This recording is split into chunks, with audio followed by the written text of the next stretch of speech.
Hi friends, welcome to my channel. Pakistan కంటే రెండు రాష్ట్రాల బలం ఎక్కువ. ఒకప్పుడు పాకిస్తాన్కి భారతదేశం పోటీగా కనిపించేది. కానీ ఇప్పుడు పరిస్థితి ఏంటో తెలుసా? రెండు రాష్ట్రాల కంటే కూడా వెనుకబడిపోయింది.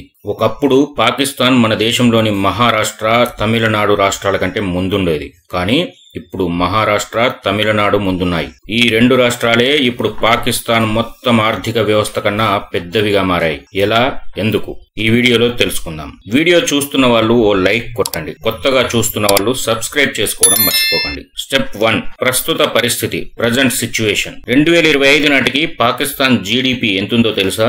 సుమారు $338 బిలియన్ నుంచి $373 బిలియన్ మధ్యలో ఉంది. ఇటు ఒక్క మహారాష్ట్రే తీసుకుంటే $490 బిలియన్.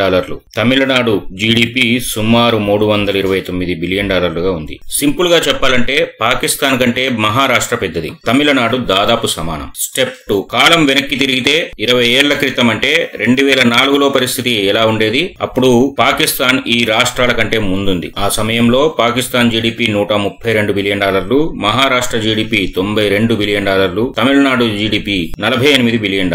కానీ ఇప్పుడు పరిస్థితి పూర్తిగా మారిపోయింది. వాళ్ళు అదే స్థాయిలో ఉన్నారు, మన రాష్ట్రాలు మాత్రం ర్యాపిడ్ గా ఎదిగాయి. స్టెప్ 3, భారత రాష్ట్రాల ప్రగతి. మరి భారతదేశంలో ఏం మారింది? ఈ రెండు రాష్ట్రాలు చురుగ్గా వ్యవహరించాయి. ఇవి విదేశీ పెట్టుబడులు తెచ్చాయి, ఉద్యోగాలు కల్పించాయి, మౌలిక సదుపాయాలు మెరుగుపరిచాయి. డీటెయిల్డ్ గా చూస్తే మహారాష్ట్ర ఫైనాన్స్ హబ్ అయింది, దేశ ఆర్థిక కేంద్రంగా మారింది. మహారాష్ట్రలోని ముంబై అమెరికాలోని న్యూయార్క్ లాంటిది. బ్యాంకులు, స్టాక్ మార్కెట్లు, ఉద్యోగాలకు కేంద్రం. తమిళనాడు మ్యానుఫ్యాక్చరింగ్, కార్లు, టెక్స్టైల్స్ కి హబ్. కార్లు, ఎలక్ట్రానిక్స్, టెక్స్టైల్స్ తయారీకి సెంటర్ గా మారింది. వీళ్లు రియాలిటీ మీద ఫోకస్ పెట్టారు. Business, industrial sector, foreign investments చెప్పుకోవడం కాదు, వ్యవస్థలు బిల్డ్ చేశారు. Step 4, real life examples. Mumbai అంటే బ్యాంకింగ్, స్టాక్ మార్కెట్లు, భారీ కంపెనీలు. చెన్నై అంటే కార్ల తయారీకి సింహద్వారం, అంటే main gate. Hyundai, TVS, Ford వంటి కంపెనీలున్నాయి. ఇవి లోకల్ గా జాబ్స్ ఇవ్వడమే కాదు, విదేశాల నుండి ఇన్వెస్ట్మెంట్స్ కూడా తెచ్చాయి. డెవలప్మెంట్ అంటే ఇదే.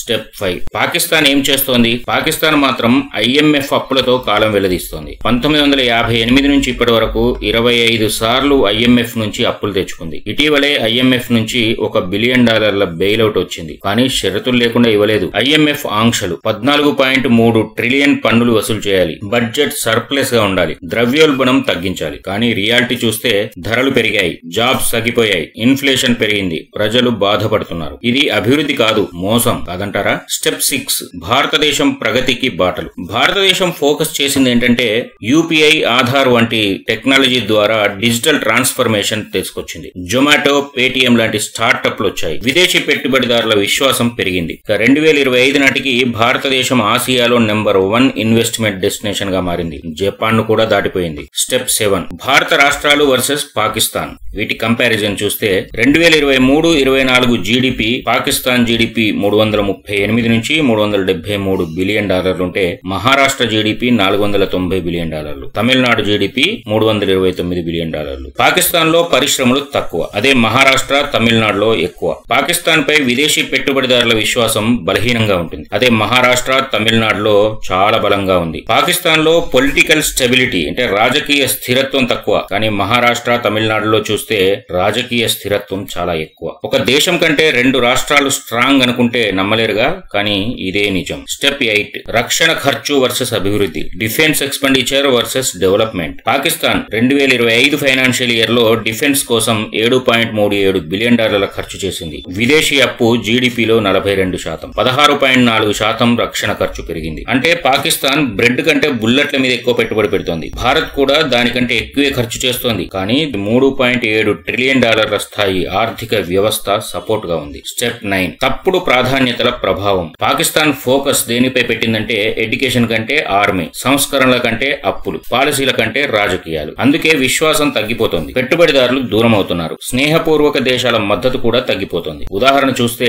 కిర్గిస్తాన్ ఇటీవలే తన దౌత్యవేత్తను పాకిస్తాన్ నుండి పిలిపించుకుంది. ఇవే కారణాలు పాకిస్తాన్ వెనుకబడిపోయేలా చేస్తున్నాయి. స్టెప్ 10, భారత రాష్ట్రాల వ్యూహాత్మక స్థానం. భారత రాష్ట్రాలు సంపద సృష్టిస్తున్నాయి, అప్పులు కాదు, ఎక్స్పోర్ట్ చేస్తున్నాయి, స్కిల్స్ పై ఇన్వెస్ట్మెంట్ చేస్తున్నాయి. ఈ రోజు చెన్నై స్టూడెంట్ కు జర్మనీ లేదా జపాన్ లో జాబ్ వచ్చే అవకాశాలు లాహోర్ టాపర్ స్టూడెంట్ కంటే ఎక్కువ. స్టెప్ 11 మనం నేర్చుకోవాల్సింది. అసలు మొత్తానికి పాకిస్తాన్ నేర్పిన పాఠం ఏంటంటే, వ్యక్తుల కోసం చూస్తే మహారాష్ట్ర, తమిళనాడు లాంటి ఫైనాన్షియల్ మేనేజ్మెంట్ నేర్చుకుంటే, అంటే skills, investments, long term plans పై ఫోకస్ పెడితే ఎవరైనా ఎదుగుతారు. ఇక దేశాల కోసం లెసన్ చూస్తే, నిజమైన రాజకీయ సంకల్పం లేకపోతే పెద్ద దేశాలు కూడా చిన్న చిన్న రాష్ట్రాల కంటే వెనుకబడిపోతాయి. తెలివిగా ప్లాన్ చేసుకుని పనిచేస్తే దేశానికైనా, రాష్ట్రానికైనా, వ్యక్తికైనా గెలిపే గమ్యం. ఒకప్పుడు ఇండియాకి సమానంగా ఉన్న పాకిస్తాన్ ఇప్పుడు 2 రాష్ట్రాల స్థాయిని కూడా చేరలేని స్థితిలో ఉంది. గణాంకాల్లో కాదు, విజన్, పనితీరు, ప్రాధాన్యతలో గ్యాప్ ఉంది. పాకిస్తాన్ ఇప్పుడు ఇండియాతో పోటీ కాదు, ఇంకా చెప్పుకోవాలంటే ఇండియాలోని 2 రాష్ట్రాలతో కూడా కాదు. భారతదేశం ఫ్యూచర్ ను బిల్డ్ చేస్తోంది, పాకిస్తాన్ అప్పులు తీసుకుంటోంది. ఇప్పుడు రాష్ట్రాలు కూడా ఒక దేశాన్ని మించిపోయాయి. ఈ వీడియో నచ్చితే లైక్ చేయండి, షేర్ చేయండి. ఏమనిపించిందో కామెంట్ లో చెప్పండి. నా ఛానల్ చూస్తున్న వాళ్ళు సబ్స్క్రైబ్ చేసుకోండి. Thank you.